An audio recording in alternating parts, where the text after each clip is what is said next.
നമസ്കാരം. സ്പോട്ട് ലൈവിലേക്ക് സ്വാഗതം.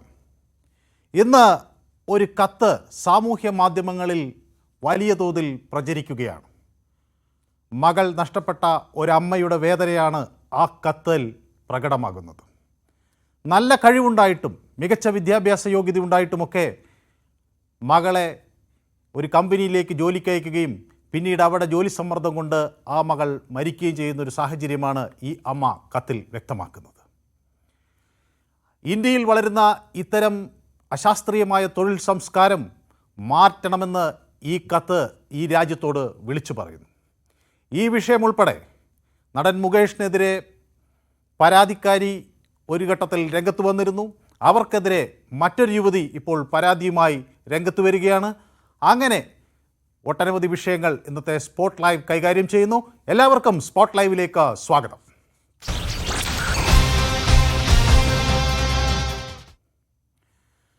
പൂനെയിലെ കമ്പനിയിൽ ജോലിഭാരം താങ്ങാനാകാതെ മലയാളി യുവതി അന്ന സെബാസ്റ്റ്യൻ മരിച്ച സംഭവം സാമൂഹ്യ മാധ്യമങ്ങളിലൂടെ വലിയ തരംഗം സൃഷ്ടിക്കുകയാണ്. അത് വലിയ ചർച്ചാ വിഷയമാവുകയാണ്.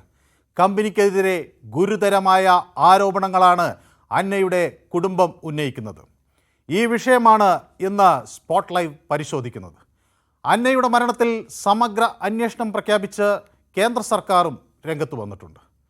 തൊഴിൽ ചൂഷണത്തിൽ സമഗ്ര അന്വേഷണം നടത്തണമെന്ന് തൊഴിൽ സഹമന്ത്രി ശോഭ കരന്തലജെ വ്യക്തമാക്കി.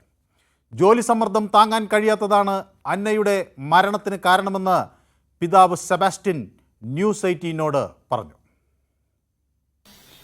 അമിതമായ ജോലി ഭാരത്തെ തുടർന്ന് കുഴഞ്ഞു വീണ് മരിച്ച അന്ന സെബാസ്റ്റ്യന്റെ വാർത്തയാണ് ഇന്ന് ലോകം മുഴുവൻ ചർച്ച ചെയ്യപ്പെടുന്നത്. ഇങ്ങനെ ഒരു വർക്ക് കൾച്ചർ അത് മാറ്റേണ്ടത് ഏറ്റവും അത്യാവശ്യം എന്നാണ് സമൂഹ മാധ്യമങ്ങളടക്കം എല്ലാവരും ഒറ്റക്കെട്ടായി പറയുന്നത്. ഇപ്പോൾ കേന്ദ്രം തന്നെ ഇതിലൊരു അന്വേഷണവും പ്രഖ്യാപിച്ചിരിക്കുകയാണ്. ഇപ്പോൾ നമ്മളോടൊപ്പം അന്നയുടെ പിതാവ് ചേരുന്നുണ്ട്. അച്ഛാ, ഇപ്പോൾ കേന്ദ്രം ഒരു അന്വേഷണം പ്രഖ്യാപിച്ചിരിക്കുന്നത് അറിഞ്ഞല്ലോ. ഞാനിപ്പോ നേരത്തെ ചാനലുകൾ വന്ന ശേഷമാണ് ഞാൻ അറിഞ്ഞത്. ഇങ്ങനെ അവര് പറയുന്ന ഇങ്ങനെ അന്വേഷണം പ്രഖ്യാപിച്ചിട്ടുണ്ടെന്ന്, അല്ലാതെ അറിയത്തില്ലായിരുന്നു. ഇങ്ങനെ ഒരു അന്വേഷണം അല്ലെങ്കിൽ മൊത്തത്തിലുള്ള ഒരു കമ്പനികളുടെ അല്ലെങ്കിൽ സ്ഥാപനങ്ങളുടെ വർക്ക് കൾച്ചർ അത് മാറ്റേണ്ടത് ഏറ്റവും അത്യാവശ്യം തന്നെ. തീർച്ചയായിട്ടും അത് മാറണം. കാരണം ഇവർക്ക് ഒരു നിശ്ചിത സമയമില്ല. മാക്സിമം നമ്മുടെ അടുത്തുനിന്ന് മാക്സിമം അങ്ങനെ ചൂഷണം ചെയ്യാൻ മാത്രമേ കമ്പനികൾ നോക്കുന്നുള്ളൂ. ഇപ്പൊ ഇവളുടെ കാര്യത്തിലാണെങ്കിൽ തന്നെ ഇവള് രാത്രി 12:30 മണി വരെയൊക്കെ ഇരുന്ന് ഇവള് ഓഫീസിൽ ഇരുന്ന് ഓഡിറ്റ് ചെയ്യണം. അപ്പൊ അങ്ങനെയൊക്കെയുള്ള ബുദ്ധിമുട്ടുണ്ട്. പിന്നെ തിരിച്ചാണെങ്കിൽ അവിടെ എത്തുമ്പോൾ 1:30 മണിയൊക്കെയാണ്. എന്നാലും അഡീഷണൽ വർക്ക് കൊടുക്കുക. അവർക്ക് ഒരു നിശ്ചിത സമയം അങ്ങനെയൊന്നും ഇല്ല. അന്ന് നിങ്ങളോട് പറഞ്ഞിരുന്നല്ലോ ഇത്രയും വലിയ പ്രഷർ അവിടെ ഉണ്ടെന്ന്. അപ്പോൾ നിങ്ങൾ തിരിച്ചു വരാനൊക്കെ പറഞ്ഞപ്പോഴും എന്താണ് അന്നയുടെ ഭാഗത്ത് നിന്നുള്ളൊരു മറുപടി? അവള് പറഞ്ഞ അതായത് അവൾക്ക് നല്ല എക്സ്പോഷർ കിട്ടുന്ന ഒരു ജോലിയാണ് ഇവയിലെ ജോലി. അപ്പൊ അവള് കാരണം ഇന്ത്യയിലെ ലിസ്റ്റ് ചെയ്യുന്ന സ്റ്റോക്ക് എക്സ്ചേഞ്ചിൽ ലിസ്റ്റ് ചെയ്ത് കാരണം ടോപ്പ് കമ്പനികളുടെ ഓഡിറ്റ് ആണ് ഇവർ ചെയ്തുകൊണ്ടിരിക്കുന്നത്. അപ്പൊ ഇവള് മരിക്കുന്നതിന് മുമ്പ് ചെയ്തത് ബജാജ് ഓട്ടോയുടെ ഓഡിറ്റിംഗ് ആയിരുന്നു. അപ്പൊ ആ കമ്പനികളിലേക്ക് ആ വർക്ക് എക്സ്പോഷർ അവർക്ക് മാക്സിമം കിട്ടി. അപ്പൊ ആ കുറച്ചു നാളും കൂടി അതിനകത്ത് കണ്ടിന്യൂ ചെയ്യുകയാണെങ്കിൽ നല്ലൊരു എക്സ്പോഷർ കിട്ടും. അങ്ങനെ ഞാൻ കണ്ടിന്യൂ ചെയ്തിട്ട് ഞാൻ തിരിച്ചു വന്നോളാം എന്നാണ് അവൾ പറഞ്ഞത്. ഞങ്ങൾ റിസൈൻ ചെയ്തിട്ട് വരാനായിട്ട് പലതവണ ഞങ്ങൾ ആവശ്യപ്പെട്ടായിരുന്നു. ഒപ്പമുള്ള കൂട്ടുകാരെ സമാനമായിട്ടുള്ള രീതിയിൽ എന്തെങ്കിലും പറഞ്ഞിട്ടുണ്ടോ ഇങ്ങനെ അവിടെ ഭയങ്കര പ്രഷറാണെന്നൊക്കെ? അവളുടെ ഫ്രണ്ട്സിനൊക്കെ അയക്കുന്ന വോയിസ് മെസ്സേജുകളിലൊക്കെ അവള് പറയാറുണ്ട് എനിക്കിത് ഭയങ്കര ബുദ്ധിമുട്ടാണെന്ന്. അപ്പൊ എല്ലാവർക്കും അറിയാം, ഇത് സംഭവം അറിയാം. പക്ഷെ ഞങ്ങളോടും പറഞ്ഞേക്കണം ഇത് ബുദ്ധിമുട്ടുള്ള ജോലി. അപ്പൊ ഞങ്ങളിങ്ങനെ റിസൈൻ ചെയ്ത് വരാൻ പറയുമ്പോഴാണ് ഇവള് ഈ ഇങ്ങനെ ഒരു ഇത് പറഞ്ഞേക്കണം എക്സ്പോഷർ കിട്ടട്ടെ എന്നുള്ളൊരു മറുപടി തന്നത്. ഈ കത്തിന് ഒരു മറുപടി എന്ന തരത്തിൽ എന്താണ് കമ്പനിയിൽ നിന്ന് പറഞ്ഞത്? കത്തിന് ആ ഇവൈ ചെയർമാൻ കത്ത് കിട്ടിയ സമയത്ത്, മെയിൽ കിട്ടിയ സമയത്ത് പുള്ളി ഔട്ട്സൈഡ് ഇന്ത്യ ആയിരുന്നു. പുള്ളി കഴിഞ്ഞ ദിവസം വന്നിട്ട് പുള്ളി അതിനൊരു മറുപടി തന്നിട്ടുണ്ട്. പുള്ളി പറഞ്ഞാൽ ഞങ്ങളിങ്ങനെ ഒരു ഫോറം ഉണ്ടാക്കുന്നുണ്ട്. ആ ഫോറത്തിൽ ഇങ്ങനെ പുതുതായിട്ട് ജോയിൻ ചെയ്യുന്നവരുടെ പ്രോബ്ലംസ് ഒക്കെ അഡ്രസ് ചെയ്യാനായിട്ട് ഇനി ഇത് വരാതെ ശ്രദ്ധിച്ചോളാം എന്നൊക്കെ പറഞ്ഞാണ് പുള്ളി മറുപടി തന്നേക്കുന്നത്. എന്തായാലും കേന്ദ്ര അന്വേഷണം പ്രഖ്യാപിച്ചിരിക്കുകയാണ്. അതിനോട് സഹകരിക്കുകയല്ലേ അവര് ചോദിക്കുന്നതിനൊക്കെ പരാതിയുമായി പോകാൻ തന്നെ? അതെ, ഞങ്ങൾ ലീഗലായിട്ടുള്ള നടപടികളൊന്നും ഞങ്ങൾ ഉദ്ദേശിച്ചിട്ടില്ല. പക്ഷെ ഞങ്ങൾ മെയിനായിട്ട് ഇങ്ങനെ ഒരു അവയർനെസ് ക്രിയേറ്റ് ചെയ്യുക എന്നുള്ളത് മാത്രമാണ് ഉദ്ദേശിച്ചത്. അതായത് ജോയിൻ ചെയ്ത് ഇങ്ങനെയുള്ള കോർപ്പറേറ്റുകളിൽ ജോയിൻ ചെയ്യുന്ന കുട്ടികൾക്ക് ഇങ്ങനെ ഒരു അവസ്ഥ ഇനി ആർക്കും വരരുത്. അപ്പം അതുകൊണ്ട് മാത്രമാണ് ഞങ്ങൾ ഉദ്ദേശിച്ചത്. സെൻട്രൽ ഗവൺമെന്റ് ഇങ്ങനെ ഒരു ഇത് അന്വേഷണം തീരുമാനിച്ചിട്ടുണ്ടെങ്കിൽ അവർ പറയുന്നതൊക്കെ കൊടുക്കാനായിട്ട് ഞങ്ങൾ തയ്യാറാണ്. എന്തായാലും അന്നയുടെ ഈ ഒരു സംഭവം അത് മറ്റു കുട്ടികൾക്ക് ഉണ്ടാകരുത് എന്നുള്ളൊരു ആഗ്രഹം തന്നെയാണ് ഈ മാതാപിതാക്കൾക്കുള്ളത്. അതുകൊണ്ട് തന്നെ ഈ കേന്ദ്രത്തിന്റെ അന്വേഷണത്തെയും അവർ സ്വാഗതം ചെയ്യുകയാണ്. യെസ്, അന്നയുടെ അമ്മ കമ്പനി സിഇഒയ്ക്ക് അയച്ച കത്താണ് സാമൂഹ്യ മാധ്യമങ്ങളിൽ വലിയ തോതിൽ ചർച്ചയായത്. എന്നോടൊപ്പം ഈ വാർത്തയുടെ വിശദാംശങ്ങളുമായി നവമി ദിനേശ് ചേരുന്നുണ്ട്. നവമി, എല്ലാ ഘട്ടങ്ങളിലും മിടുക്കിയായി പഠിച്ചു വന്ന വിദ്യാർത്ഥിനിയായിരുന്നു അന്ന എന്ന കാര്യത്തിൽ തർക്കമില്ല. ആ കത്തിൽ അവരുടെ അമ്മ എടുത്തു പറയുന്നു, എല്ലായ്പ്പോഴും 1ാം റാങ്ക് കരസ്ഥമാക്കി. പഠിച്ചു കഴിഞ്ഞപ്പോൾ നല്ല ഒരു കമ്പനിയിൽ ജോലി കിട്ടുക എന്നത് എല്ലാ യുവതികളെപ്പോലെ അന്നയുടെയും സ്വപ്നമായിരുന്നു. അവർക്കതിന് കഴിയുകയും ചെയ്തു. പക്ഷേ അനാവശ്യമായ സമ്മർദ്ദമാണ് അവരെ ഈ തരത്തിലേക്ക് മരണത്തിലേക്ക് തള്ളിവിട്ടത് എന്ന അമ്മ ആ കത്തിൽ പറയുന്നു. നമ്മുടെ രാജ്യത്തെ മികച്ച പല കോർപ്പറേറ്റ് സ്ഥാപനങ്ങളിലുമുള്ള ഈ രീതി, ഈ ശൈലി നിരവധി ആളുകളുടെ മരണത്തിന് ഉത്തരവാദിയാകുന്നു എന്നതല്ലേ ഇതിൽ നിന്ന് മനസ്സിലാകേണ്ടത്?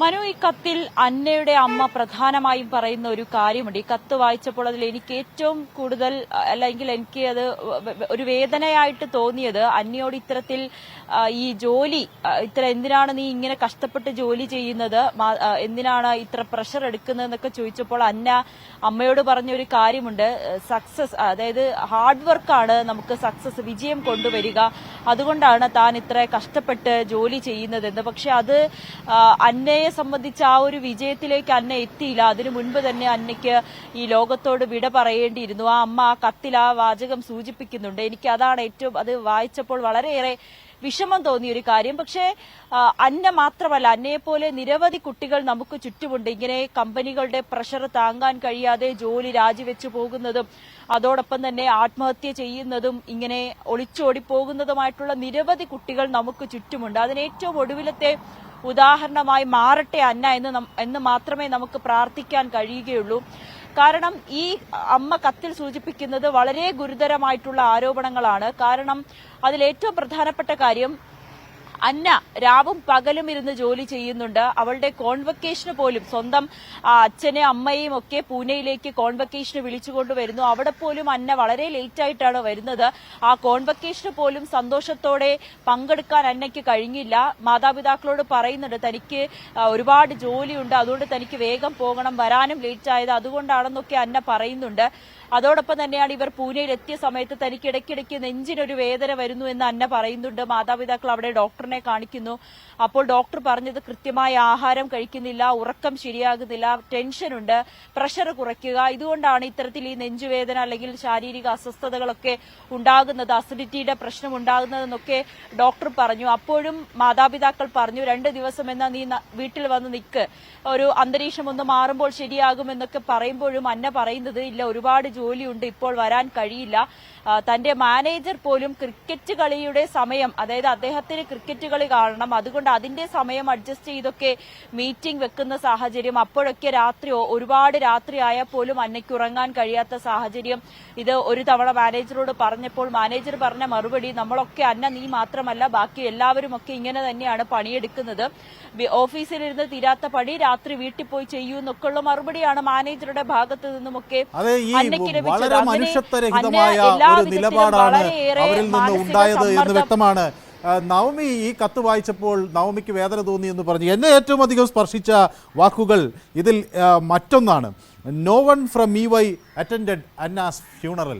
ആ കമ്പനിക്ക് വേണ്ടി മരണം വരെ പണിയെടുത്ത ഒരു പെൺകുട്ടി മരിച്ചു വീണപ്പോൾ അവളുടെ ശവസംസ്കാര ചടങ്ങിന് പോലും പങ്കെടുക്കാൻ ഒരാളെപ്പോലും അയക്കാത്ത ആ സ്ഥാപനം ഒരു ദയയും അർഹിക്കുന്നില്ല എന്നാണ് ഇതിൽ നിന്ന് വരുന്നത്. ഒരാൾ പോലും അവളുടെ ശവസംസ്കാര ചടങ്ങുകളിൽ പങ്കെടുത്തില്ല. അതോടൊപ്പം തന്നെ അവരുടെ മാനേജറെ ഈ കുട്ടിയുടെ രക്ഷിതാക്കൾ മരണശേഷം അങ്ങോട്ട് വിളിക്കാൻ ശ്രമിച്ചപ്പോൾ ഒരു മറുപടിയും ലഭിച്ചില്ല എന്ന് പറയുന്നു. ആ കുട്ടിയുടെ അമ്മ ചോദിക്കുന്നു, how can a company that speak of values and human rights fail to show up for one of its own at the final moments എന്നാണ് അവർ പറയുന്നത്. ഏറ്റവും അവസാന നിമിഷത്തിൽ ഒരു കമ്പനിക്ക് വേണ്ടി പണിയെടുത്തു മരിച്ച ഒരു സ്ത്രീയുടെ ശവസംസ്കാര ചടങ്ങിന് പോലും ഒന്ന് തിരിഞ്ഞു നോക്കാൻ സമയമില്ലാത്ത ഈ കമ്പനിയിലെ ഉദ്യോഗസ്ഥർ എന്ത് ദയയാണ് അർഹിക്കുന്നത് നവമി? തീർച്ചയായും മനു, ഇപ്പോൾ കൂടിയും മാതാപിതാക്കളോട് നമ്മൾ സംസാരിച്ചപ്പോൾ അവരും അത് തന്നെയാണ് പറയുന്നത്. ഇത്രയും അവിടെ വെച്ച് ഈ സ്ഥാപനത്തിൽ താമസിക്കുന്നിടത്ത് വെച്ച് പൂനെയിൽ വെച്ച് കുഴഞ്ഞു വീണ് മരിക്കുന്നു, അറ്റാക്കാണെന്ന് ഡോക്ടർമാർ പറയുന്നു. നാട്ടിലേക്ക് 2 ദിവസം കഴിഞ്ഞായിരുന്നു ഫ്യൂണറൽ അടക്കമുള്ള ചടങ്ങുകൾ നടന്നത്. പക്ഷെ ഒരു ദിവസം പോലും കമ്പനിയിൽ നിന്നുള്ള ആളുകൾ വിളിച്ചു ചോദിക്കാനോ അല്ലെങ്കിൽ അവരിവിടേക്ക് എത്താനോ കഴിയാത്തത്, അല്ലെങ്കിൽ അവരിവിടെ എത്താത്തത് തങ്ങളെ വളരെയേറെ വേദനിപ്പിച്ചു. പക്ഷേ ഇന്ന്, അതായത് ഇത്രയും വലിയ വാർത്തയാകുകയും രാജ്യം മുഴുവനും ഈ വാർത്ത ഏറ്റെടുക്കുകയും വലിയ രീതിയിൽ ഈ IT കമ്പനികളുടെ ഭാഗത്തു നിന്നൊക്കെ, ജീവനക്കാരുടെ ഭാഗത്തു നിന്നൊക്കെ വലിയ രീതിയിൽ പ്രതിഷേധമൊക്കെ ഉണ്ടാകുന്ന ഒരു സാഹചര്യത്തിലാണ് നമ്മൾ ഇപ്പോൾ ഇത്രയും നേരം അന്നയുടെ വീട്ടിലായിരുന്നു. ആ സമയത്താണ് ഈ കമ്പനിയുടെ EY കമ്പനിയുടെ ചില പ്രതിനിധികൾ അന്നയുടെ വീട്ടിലേക്ക് വരുന്ന സാഹചര്യമുണ്ടായി. പക്ഷെ അപ്പോഴും അവർ വീട്ടിലേക്ക് കയറിയില്ല. കാരണം അവിടെ മാധ്യമപ്രവർത്തകരെ കണ്ടു. തങ്ങൾക്ക് മാധ്യമപ്രവർത്തകരുള്ളത് കൊണ്ട് ഉള്ളിലേക്ക് കടക്കാൻ പറ്റില്ല എന്ന് മാതാപിതാക്കളെ അറിയിക്കുന്നു. അതിനുശേഷം ഈ അന്നയുടെ പിതാവ് മാധ്യമങ്ങളോട് പറഞ്ഞു, അവരുടെ കമ്പനിയിൽ നിന്നുള്ള ആളുകൾ ഇവിടെ എത്തിയിട്ടുണ്ട്, അതുകൊണ്ട് നിങ്ങൾ ദയവായി ഒന്ന് മാറി നിൽക്കണമെന്ന് പറഞ്ഞതിന് ശേഷമാണ് ഞങ്ങൾ ഈ മാധ്യമപ്രവർത്തകർ അവരെ പിരിഞ്ഞത്. എന്തായാലും അവർക്ക് പേടിയാണ് മാധ്യമങ്ങളെ പോലും ഫേസ് ചെയ്യാൻ, അല്ലെങ്കിൽ മാധ്യമങ്ങൾ ഈ കമ്പനിയിലുള്ളവർ ഏറ്റവും ഒടുവിലാണ് അവിടെ എത്തിയെന്നൊക്കെ അറിയുന്നതിനുള്ളൊരു ഒരു വിഷമം, അല്ലെങ്കിൽ അവർക്ക് ആ ഒരു രീതി ഉള്ളത് കൊണ്ട് എനിക്കതൊരു വിഷമമായിട്ടല്ല തോന്നുന്നത്. അവർക്ക് വിഷമമല്ല, അവർ മാധ്യമങ്ങളിൽ നിന്ന് ഒളിച്ചോടുകയാണ്. മാധ്യമങ്ങൾക്കോ നിയമ സംവിധാനങ്ങൾക്കോ ഒന്നും അവരെ ഒരു ചുക്കും ചെയ്യാൻ കഴിയില്ല എന്ന കൃത്യമായ ധാർഷ്ട്യം കൊണ്ടാണ് അവർ മാറി നിൽക്കുന്നത്. അവർക്കെതിരെ ഒരു നിയമ നടപടി ഉണ്ടാകും എന്ന ഒരു ഭയമുണ്ടായിരുന്നെങ്കിൽ അവർ മാധ്യമങ്ങൾക്ക് മുന്നിൽ വന്നേനെ, അവരുടെ കാര്യങ്ങൾ അവർ പറഞ്ഞേനെ. അവർ മാറി നിൽക്കുന്നത് അവർക്കൊന്നും സംഭവിക്കില്ല, അവർക്കൊന്നും നഷ്ടപ്പെടാനുമില്ല എന്ന കൃത്യമായ ബോധത്തിൻ്റെ അടിസ്ഥാനത്തിലാണെന്നാണ് ഞാൻ വിചാരിക്കുന്നത്. ഏതായാലും ഇതിൽ നോക്കൂ, ഈ കുട്ടി ഇത്രയുമായിട്ടും അവരുടെ മാനേജറെ പറ്റി ഒരു കംപ്ലൈൻറ്റ് പറയാൻ തയ്യാറായില്ല എന്ന് അന്നയുടെ അമ്മ പറയുന്നു. Anna would never have blamed her managers എന്ന് ഈ കത്തിൽ അമ്മ പറയുന്നു. She was too kind for that. ഇത്രയും ദയയോടുകൂടിയാണ് അന്ന പെരുമാറിയത്. അവരുടെ മാനേജർ നൽകുന്ന എല്ലാ ദൗത്യങ്ങളും ബോംബാർഡിങ് ഹെർ വിത്ത് റിപ്പോർട്ട്സ് എന്നാണ് ഈ കത്തിൽ പറയുന്നത്. എന്നുവെച്ചാൽ എല്ലാ തരങ്ങളിലും ഡിമാൻഡുകൾ ഇങ്ങനെ ഒന്നിനു പുറകെ ഒന്നായി അവർക്ക് മുകളിൽ വയ്ക്കുക, രാത്രിയും പകലും മനുഷ്യനെ കൊണ്ട് ജോലി എടുപ്പിക്കുക.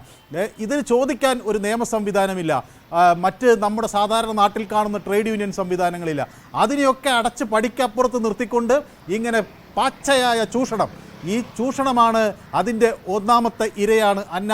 ഇത് മറ്റു പലയിടങ്ങളിലും നടക്കുന്നു എന്ന് വ്യക്തമായി എല്ലാവർക്കും അറിയാം. പക്ഷേ ആരും പ്രതികരിക്കാൻ വരുന്നില്ല. കാരണം ഇതുപോലൊരു കമ്പനിയിൽ ജോലി കിട്ടി, ആ ജോലി മുന്നോട്ട് കൊണ്ടുപോകാൻ അവരാഗ്രഹിക്കുന്നു. അവർക്ക് ഈ അന്നയുടെ പിതാവ് പറഞ്ഞ, നവമിയോട് പറഞ്ഞ വാക്കുകൾ ഏറ്റവും അധികം ശ്രദ്ധേയമാണ്. കാരണം അന്ന കൂടുതൽ പഠിക്കാൻ ആഗ്രഹിച്ചു, തൻ്റെ മേഖലയിൽ കൂടുതൽ തെളിയിക്കാൻ അവർ അതിനുവേണ്ടിയുള്ള ശ്രമങ്ങൾ അവർ നടത്തി. അതുകൊണ്ടാണ് ജോലി രാജിവെക്കാതെ ആ സമ്മർദ്ദത്തിന് വഴങ്ങി അവർ അവിടെ ജോലിക്ക് നിന്നത്. പക്ഷേ അതിനെയൊക്കെ പരമാവധി ചൂഷണം ചെയ്യുക എന്ന ഒറ്റ നിലപാട് മാത്രമല്ലേ ഈ മനുഷ്യർക്കുണ്ടായിരുന്നുള്ളൂ എന്നല്ലേ ഈ കത്ത് നമ്മളോട് പറയുന്നത്?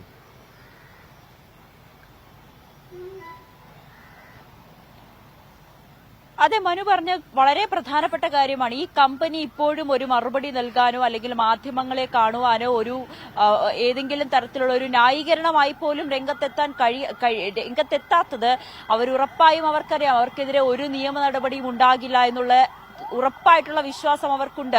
കേന്ദ്രം ഇപ്പോൾ ഒരു അന്വേഷണം പ്രഖ്യാപിച്ചു എങ്കിൽ പോലും അത് എത്രമാത്രം ഫലപ്രദമാകും, അല്ലെങ്കിൽ ആ അന്വേഷണം എവിടെ എത്തി നിൽക്കുമെന്നൊക്കെ നമുക്കറിയാവുന്ന കാര്യമാണ്. ആ ഒരു ആത്മവിശ്വാസം ഉള്ളതുകൊണ്ട് തന്നെയാണ് അന്നയെ പോലുള്ള പെൺകുട്ടികൾക്ക് അവരുടെ ജീവൻ നഷ്ടപ്പെടുന്ന തരത്തിലും അവർക്ക് ജോലി ചെയ്യേണ്ടി വരുന്നത്. അമ്മ പറയുന്ന മറ്റൊരു കാര്യമുണ്ട്, അന്ന നോ പറയാൻ അറിയാത്തൊരു കുട്ടിയായിരുന്നു. അവൾക്ക് തരുന്ന പ്രൊജക്ടുകളെല്ലാം അവർ ചെയ്യും. അത്രയും വേറെ പ്രഷറുകൾ ഉണ്ടെങ്കിൽ പോലും അവൾ ഒരു നോ പറയുകയോ അല്ലെങ്കിൽ മാനേജറോട് ഇത് ചോദിക്കുകയോ ഒന്നും തന്നെ ചെയ്യാത്ത ഒരു പാവം കുട്ടിയായിരുന്നു. പക്ഷേ പഠിക്കാൻ വളരെ മിടുക്കിയായിരുന്നു. അന്നയുടെ അമ്മയുടെ അമ്മാമ്മയും ഒക്കെ നമ്മളോട് പറഞ്ഞത് അന്ന പഠിക്കാൻ മിടുക്കിയായിരുന്നു, CA പോലും റാങ്ക് ഉണ്ടായിരുന്നു. ഒപ്പം അന്ന കുട്ടികൾക്ക് ട്യൂഷൻ എടുക്കുന്നുണ്ട് ഒരു കുട്ടിയായിരുന്നു. ഈ CA തന്നെ അന്ന കുട്ടികൾക്ക് ട്യൂഷൻ എടുക്കും. അങ്ങനെ ട്യൂഷൻ പഠിക്കാൻ തന്നെ അന്നയ്ക്ക് ഒരുപാട് കുട്ടികൾ ഈ വീട്ടിൽ വരുമായിരുന്നു. അവരെല്ലാവരും ഫ്യൂണറലിനെത്തി.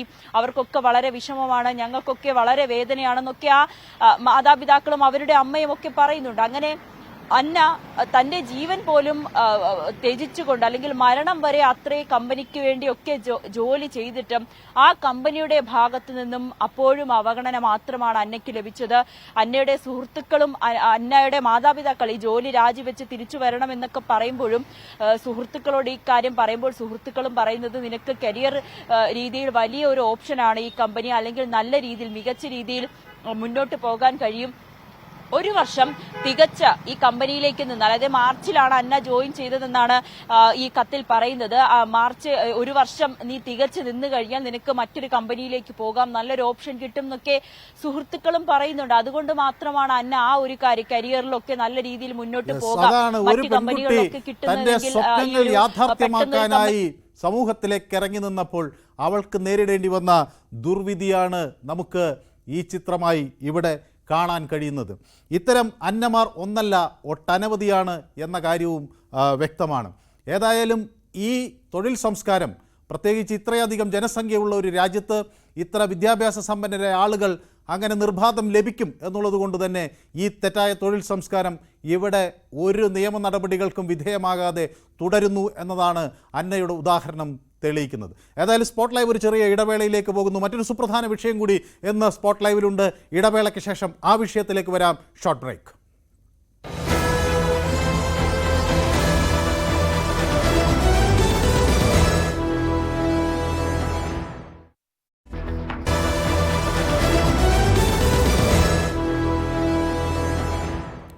ഇനിയൊരു മറ്റൊരു സുപ്രധാന വാർത്തയിലേക്കാണ് സ്പോട്ട് ലൈവ് പോകുന്നത്. കണ്ണൂർ അരിയിൽ ഷുക്കൂർ വധക്കേസിൽ P. ജയരാജനും TV. രാജേഷിനും തിരിച്ചടി. കേസിലെ കുറ്റപത്രം റദ്ദാക്കണമെന്നാവശ്യപ്പെട്ടുള്ള വിടുതൽ ഹർജി എറണാകുളം CBI കോടതി തള്ളി. ഇതോടെ ഇരുവരും വിചാരണ നേരിടണം എന്ന് വ്യക്തമായി.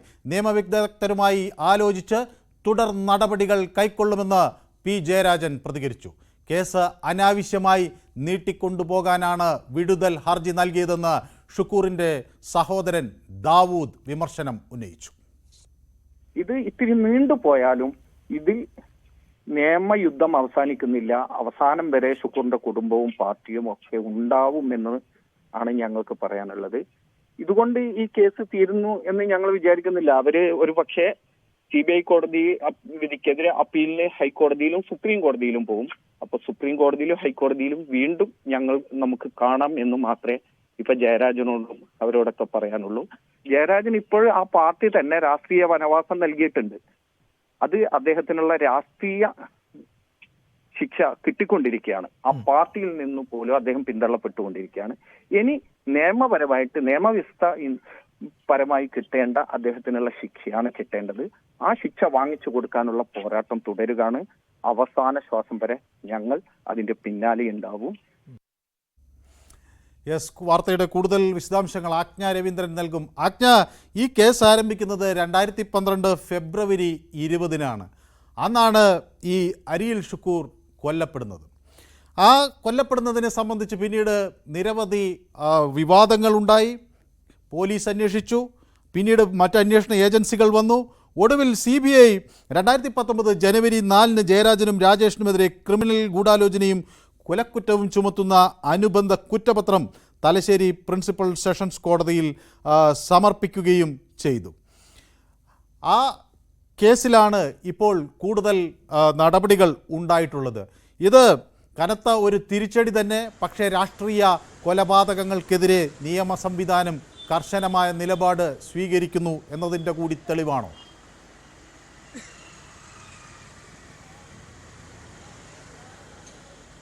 അതെ മനോഭരത്, കാരണം ഈ കേസ് ആദ്യം ഏറ്റെടുത്ത് അന്വേഷിച്ചത് ക്രൈംബ്രാഞ്ച് ആയിരുന്നു. ഇത്തരത്തിലൊരു ക്രിമിനൽ ഗൂഢാലോചന കുറ്റം ക്രൈംബ്രാഞ്ച് സമർപ്പിച്ച കുറ്റപത്രത്തിൽ ഉണ്ടായിരുന്നില്ല. അതിനുശേഷമാണ് അരിയിൽ ഷുക്കൂറിന്റെ മാതാവ് ആത്തിക്ക മറ്റൊരു ലീഗ് പ്രവർത്തകരായിരുന്ന അഡ്വക്കേറ്റ് മുഹമ്മദ് ഷായുടെ സഹായത്തോടു കൂടി ഈ പരാതിയിൽ, ഈ ഹർജിയിൽ കക്ഷി ചേരുന്നതും തുടർന്നാണ് CBIക്ക് ഈ അന്വേഷണം വിടണമെന്ന് ആവശ്യപ്പെട്ടുകൊണ്ടാണ് കക്ഷി ചേരുന്നത്. തുടർന്നാണ് CBIക്ക് ഇതുമായി ബന്ധപ്പെട്ട അന്വേഷണം ഹൈക്കോടതി അന്വേഷണ ചുമതല CBIയെ ഏൽപ്പിക്കുന്ന സാഹചര്യം ഉണ്ടായത്.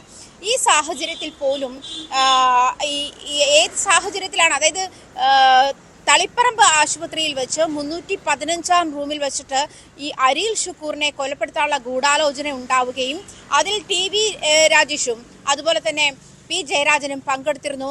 അതിൽ പങ്കെടുത്ത, ആ ഗൂഢാലോചനയിൽ പങ്കെടുത്ത 2 പേർക്ക് ഡയറക്റ്റ് ഇൻവോൾവ്മെന്റ് ഈ കൊലപാതകത്തിൽ ഉണ്ട് എന്നുമാണ് CBIയുടെ കണ്ടെത്തൽ.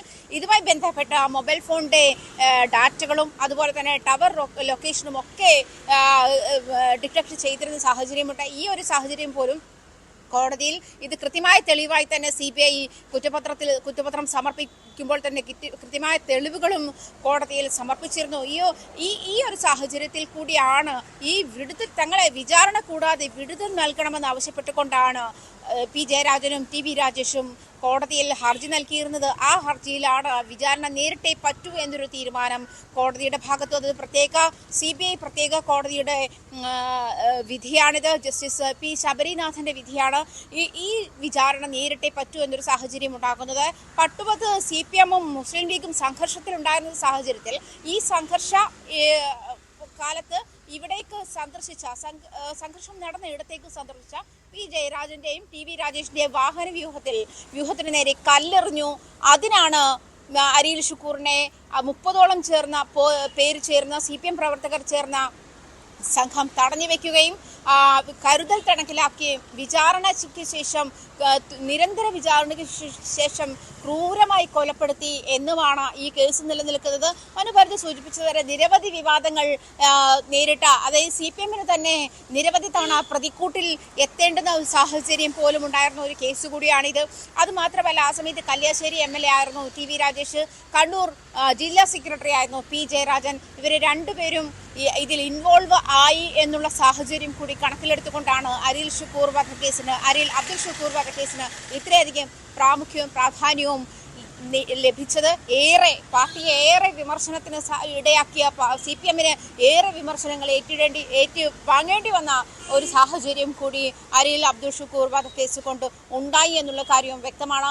എന്തായാലും CBI പ്രത്യേക കോടതിയാണ് ഇപ്പോൾ ഉത്തരവിട്ടിരിക്കുന്നത്. വിചാരണ നേരിട്ടേ പറ്റൂ. അതായത് തങ്ങളെ 2023 ജനുവരിയിലാണ് TV രാജേഷും P ജയരാജനും ഇതുമായി ബന്ധപ്പെട്ട തങ്ങളെ ഗൂഢാലോചന ഒരുപക്ഷെ കേരളം കണ്ട ഏറ്റവും ക്രൂരമായ രാഷ്ട്രീയ കൊലപാതകങ്ങളിൽ ഒന്നാണ്. കണ്ണൂരിൽ ജോലി ചെയ്തിട്ടുള്ളത് കൊണ്ട് ഈ സ്ഥലങ്ങളിൽ പോയതും അവിടെ നിന്ന് ആളുകളിൽ നിന്ന് ശേഖരിച്ച വിവരങ്ങളുമൊക്കെ എനിക്ക് അതിൽ നിന്നൊക്കെ മനസ്സിലാക്കാൻ കഴിഞ്ഞത്, ഈ കാറിൽ നേരെ ആക്രമണം ഉണ്ടാകുന്നു. അതിനുശേഷം ഈ ഷുക്കൂറും കൂട്ടരും ഒരു വീട്ടിൽ അഭയം തേടുന്നു. അത് പരിക്കേറ്റ സുഹൃത്തിനെയും കൊണ്ട് പുഴ കടക്കുകയായിരുന്നു ഷുക്കൂർ. അങ്ങനെ അപ്പോഴാണ് അവരെ CPM പ്രവർത്തകർ വളയുന്നത്. തുടർന്ന് അവരൊരു വീട്ടിൽ അഭയം തേടുന്നു. ആ വീട് CPM പ്രവർത്തകർ വളയുന്നു. വീട്ടുകാർ കുറ്റക്കാരാണെങ്കിൽ പോലീസിനെ വിളിക്കാൻ പാർട്ടി പ്രവർത്തകരോട് ആവശ്യപ്പെടുന്നു. പക്ഷേ ആരും പോലീസിനെ വിളിക്കുകയല്ല ചെയ്തത്, മറിച്ച് ഷുക്കൂറിനെയും കൂട്ടുകാരനെയും ബലമായി പിടിച്ചുകൊണ്ടുപോകുന്നു. 50 മീറ്റർ അകലേക്കുള്ള പാടത്തേക്ക് വലിച്ചു കൊണ്ടുപോകുന്നു. ആൾക്കൂട്ട വിചാരണ ചെയ്യുന്നു. അതിനുശേഷം 2:30 ഒപ്പമുണ്ടായിരുന്ന സുഹൃത്തുക്കളിൽ ഈ 2 പേർക്ക് വെട്ടേൽക്കുന്നു. അങ്ങനെ അതിനൊക്കെ ശേഷമാണ് ഈ ആശുപത്രിയിൽ നിന്നൊരു നിർദ്ദേശം കിട്ടുകയാണ്. സഹകരണ ആശുപത്രിയിൽ ചികിത്സയിലുള്ള ആളുകളിൽ നിന്നൊരു നിർദ്ദേശം കിട്ടിയതിൻ്റെ അടിസ്ഥാനത്തിലാണ് ഈ ക്രൂരമായ കൊലപാതകമെന്നൊക്കെയാണ് CBI അന്വേഷണത്തിലൂടെ കണ്ടെത്തിയിരിക്കുന്നത്. അപ്പോൾ ഇത് സ്വാഭാവികമായും ഒരു പ്ലാൻഡായ ഒരു രാഷ്ട്രീയ കൊലപാതകമാണ് എന്ന തരത്തിലുള്ളൊരു കണ്ടെത്തൽ CBI നടത്തുന്നത്. എന്നാൽ പോലീസ് കണ്ടെത്തിയ മൊഴി അല്ലെങ്കിൽ സാക്ഷികളുടെ മൊഴി ദുർവ്യാഖ്യാനം ചെയ്താണ് ഇങ്ങനെ ഒരു കേസ് കെട്ടിച്ചമച്ചത് CBI എന്ന തരത്തിൽ CPM ആരോപണം ഉന്നയിക്കുന്നു. അങ്ങനെയൊക്കെ വളരെ അധികം വാദപ്രതിവാദങ്ങൾക്ക് ഈ കേസ് വഴിവെക്കുകയും ചെയ്തിട്ടുണ്ട്. ഏതായാലും അതിനൊക്കെ അപ്പുറത്താണ് ഇപ്പോൾ ഇരുവരും വിചാരണ നേരിടണം എന്ന് കോടതി പറയുന്നത്. അങ്ങനെ പറയുമ്പോൾ ഇതിൽ നിന്ന് പ്രാഥമികമായി ഇവർക്കിതിൽ പങ്കുണ്ട് എന്ന തരത്തിലുള്ളൊരു ബോധ്യം കോടതിക്കുണ്ടായതിൻ്റെ അടിസ്ഥാനത്തിലായിരിക്കുമോ ഈ ഒരു തീരുമാനം?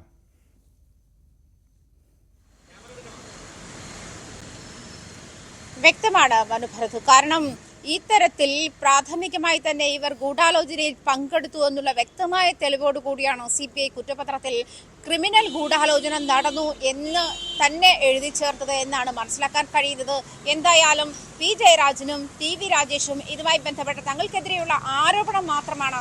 തളിപ്പറമ്പ് ആശുപത്രിയിലെ 315-ാം റൂമിൽ വെച്ചിട്ടാണ് ഈ ഗൂഢാലോചന നടക്കുന്നത്. ഈ ഗൂഢാലോചനയ്ക്ക് ശേഷമാണ് ഈ പറയുന്ന ഷുക്കൂറിനെയും കൂട്ടാളികളെയും വളയാനും അതല്ലെങ്കിൽ അവരെ തിരിച്ച് ആക്രമിക്കാനുമുള്ള ഒരു സാഹചര്യം ഈ ഗൂഢാലോചനയ്ക്ക് ശേഷമാണ് ഉണ്ടാകുന്നത്. മനുഭരത് സൂചിപ്പിച്ചതുപോലെ ക്രൂരമായ ആൾക്കൂട്ട വിചാരണയ്ക്ക് ശേഷമാണ് അരിൽ ഷുക്കൂറിനെ അതിക്രൂരമായി കൊലപ്പെടുത്തുക തന്നെ ആയിരുന്നു എന്നാണ് CBI കണ്ടെത്തൽ.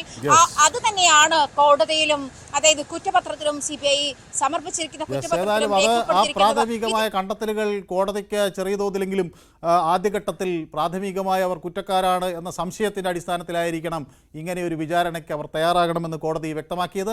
ഏതായാലും സ്പോട്ട് ലൈവ് ഇനി മറ്റു ചില സുപ്രധാന വാർത്തകൾ കൂടി പരിശോധിക്കുന്നുണ്ട്.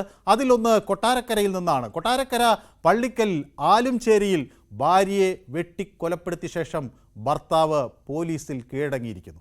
63 വയസ്സുള്ള സരസ്വതി അമ്മയാണ് കൊല്ലപ്പെട്ടത്. സംഭവശേഷം ഭർത്താവ് സുരേന്ദ്രൻ പിള്ള പോലീസിൽ കീഴടങ്ങി. കുടുംബ വഴക്കാണ് കൊലപാതകത്തിന് കാരണം എന്നാണ് വ്യക്തമാകുന്നത്. ഈ സംഭവം ചെറിയ വീട്ടുവഴക്ക് ഇടയ്ക്കിടയ്ക്ക് ഉണ്ടായിരുന്നാണ് പറഞ്ഞത്. പക്ഷേ പുറത്താരും അറിയത്തക്ക രൂപത്തിലില്ലായിരുന്നു. അപ്പോൾ ഇന്നിപ്പോൾ അവിചാരിതമായിട്ടുള്ളൊരു സംഭവമാണ്. ഇങ്ങനെ സാഹചര്യം ഉണ്ടാകുമെന്ന് വിചാരമില്ലല്ലോ. പെട്ടെന്ന് ഇങ്ങനെ ആൾ വിളിച്ച് പറയുകയാണ് ഇങ്ങനെ കഴുത്തറുത്ത് കൊല ചെയ്യപ്പെട്ടു. അങ്ങനെ ഞങ്ങൾ ഓടി വരുന്നത്. കിടപ്പ് അടുക്കളയ്ക്ക് തൊട്ടിപ്പുറത്തെ മുറിയില്ല. അവരും ഭർത്താവ് അവരുടെ. വാർത്തയുടെ കൂടുതൽ വിശദാംശങ്ങൾ കൊട്ടാരക്കരയിൽ നിന്ന് വിനീഷ് നൽകും. വിനീഷ്, ഒരു വിവാഹം കഴിക്കുന്നു, അവർ തമ്മിൽ അസ്വാരസ്യമുണ്ടാകുന്നു, അത് ഒരു കലഹമാകുന്നു, അതിനെ തുടർന്നൊരു ആക്രമണം ഉണ്ടാകുന്നു, അങ്ങനെ നിരവധി വാർത്തകൾ നമ്മൾ കേട്ടിട്ടുണ്ട്. പക്ഷേ ഇവിടെ വെട്ടേറ്റ സരസ്വതി അമ്മയ്ക്ക് 63 വയസ്സാണ്. അപ്പോൾ വിവാഹം കഴിഞ്ഞ് ദീർഘനാളായി അവർ ഒരുമിച്ച് ജീവിക്കും. പരസ്പരം തെറ്റുകുറ്റങ്ങൾ പുറത്ത് ഒന്നിച്ചു പോകാനുള്ള സമയം വളരെയധികം ഉണ്ടായിരുന്നു. എന്നിട്ടും അതിനൊന്നും കഴിയാതെ വെട്ടിക്കൊലപ്പെടുത്തുകയാണ്. അതിനുശേഷം പോലീസിൽ പോയി കീഴടങ്ങിയാണ്. താൻ ചെയ്തത് കുറ്റമാണെന്ന ബോധ്യത്തിൻ്റെ അടിസ്ഥാനത്തിലായിരിക്കുമല്ലോ അങ്ങനെ പോയി കീഴടങ്ങിയത്. എന്തു തന്നെ വന്നാലും ഈ 63-കാരിയെ കൊല്ലണം എന്ന് ഈ മനുഷ്യൻ തീരുമാനിക്കാനുള്ള കാരണം എന്താണ്? അതിദാരുണമായ ഒരു കൊലപാതകമാണ് ഇന്ന് കൊട്ടാരക്കരയിൽ ഉണ്ടായത്. കൊട്ടാരക്കര പള്ളിക്കൽ ആലുംചേരിയിൽ ആണ് ഈ ഒരു സംഭവം ഉണ്ടായത്. ഭാര്യയെ കൊലപ്പെടുത്തിയ ശേഷം ഭർത്താവ് പോലീസിൽ കീഴടങ്ങുകയായിരുന്നു. 63 വയസ്സുള്ള സരസ്വതി അമ്മയാണ് മരിച്ചത്. ഭർത്താവ് സുരേന്ദ്രൻ പിള്ളയാണ് പോലീസിൽ കീഴടങ്ങിയത്. കുടുംബ വഴക്കിനെ തുടർന്നുണ്ടായ ഒരു വിരോധമാണ് ഈ ഒരു കൊലപാതകത്തിലേക്ക് നയിച്ചത് എന്നാണ് പോലീസിൽ നിന്ന് നമുക്ക് അറിയാൻ കഴിയുന്ന വിവരം. വീട്ടിൽ ഇവർ രണ്ടുപേരും മാത്രമേ ഈ കൃത്യം നടന്ന സമയത്ത് ഉണ്ടായിരുന്നുള്ളൂ എന്നാണ് അറിയാൻ കഴിയുന്നത്. രാവിലെ 10:30 മണിയോടെയാണ് വീടിന് മുന്നിൽ വെച്ച് പ്ലാസ്റ്റിക് കയർ കൊണ്ട് കഴുത്ത് ഞെരിക്കുകയായിരുന്നു. അതിനുശേഷം കൊടുവാൾ കൊണ്ട് കഴുത്തിൽ വെട്ടി കൊലപ്പെടുത്തി എന്നാണ് നമുക്ക് പോലീസിൽ നിന്നും അറിയാൻ കഴിയുന്നത്. അത്തരത്തിലുള്ള മൊഴിയാണ് ഇയാൾ പോലീസിന് നൽകിയത്. മകന്റെ ഭാര്യയും കുഞ്ഞും ഈ വീട്ടിൽ ഇവരോടൊപ്പം താമസിച്ചു വന്നിരുന്നു. അവർ ഈ കൃത്യസമയത്ത് തൊട്ട് അടുത്തുള്ള ബന്ധുവീട്ടിലേക്ക് പോയ സമയം നോക്കിയാണ് ഇവർ തമ്മിൽ തർക്കത്തിൽ ഏർപ്പെടുകയും അങ്ങനെ ഒരു കുറ്റകൃത്യത്തിലേക്ക് എത്തുകയും ചെയ്തു. അതിദാരുണമായ അന്ത്യമാണ് സംഭവിച്ചിരിക്കുന്നത്. തുടർന്നാണ് ഈ മരുമകളെ ഇയാൾ ഫോൺ ചെയ്ത് അറിയിച്ചു എന്ന് പറയുന്നുണ്ട്. നിങ്ങളുടെ അമ്മയെ ഞാൻ കൊലപ്പെടുത്തി എന്ന് പറയുന്നുണ്ട്. തുടർന്നാണ് തൊട്ടടുത്തുള്ള ഒരു ഓട്ടോ ഡ്രൈവറെ വിളിച്ച് ഓട്ടോയിൽ കയറി നേരെ കൊട്ടാരക്കര പോലീസ് സ്റ്റേഷനിലെത്തി. ഓട്ടോ ഡ്രൈവറോട് പോലും കാര്യം പറയാതെ നേരെ പോലീസ് സ്റ്റേഷനിലെത്തി ഇയാൾ കീഴടങ്ങുകയായിരുന്നു എന്നാണ് നമുക്ക് ഇതിൽ നിന്ന് മനസ്സിലാക്കുന്നത്. വിനീഷാണ് വാർത്തയുടെ വിശദാംശങ്ങൾ തന്നത്. കൊട്ടാരക്കരയിലാണ് ഈ സംഭവം ഉണ്ടായത്. ഒരു 63-കാരിയെ സ്വന്തം ഭർത്താവ് തന്നെ വെട്ടിപ്പരിക്കേൽപ്പിച്ചിരിക്കുന്നു. പിന്നീട് അവരുടെ മരുമകളെ വിളിച്ച് പറയുന്നു ഇങ്ങനെ താൻ വെട്ടിക്കൊന്നിട്ടുണ്ട് എന്ന് പറയുന്നു. ഓട്ടോറിക്ഷ വിളിക്കുന്നു. പിന്നീട് പോലീസ് സ്റ്റേഷനിൽ ചെന്ന് താൻ ഈ കുറ്റകൃത്യം ചെയ്തിട്ടുണ്ട് എന്ന് തുറന്ന് സമ്മതിക്കുകയും ചെയ്യുന്നു. വളരെ വിചിത്രമായി തോന്നുന്ന രീതി. അതും കൊല്ലുന്നതെല്ലാം ഒരു ചെറിയ സംഭവത്തിനാണ്, എന്തോ ചെറിയ കുടുംബ വഴക്കിൻ്റെ പേരിലാണ് എന്ന് അവിടെ നിന്നുള്ള പ്രതികരണങ്ങളിൽ നിന്നും വ്യക്തമാകുന്നു.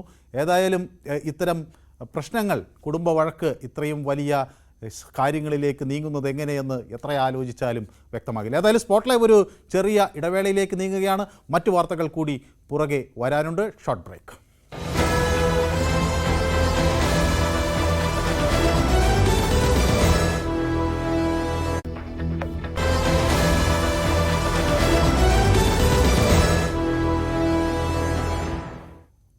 യെസ്, ഗുണ്ടാ നേതാവ് ആഷ്ലിൻ ബെൽമൻ്റെ പുതിയ ഓഫീസിനെ പറ്റി ഇന്നലെ സ്പോട്ട് വൈ കഴിഞ്ഞ ദിവസം വ്യക്തമാക്കിയിരുന്നു.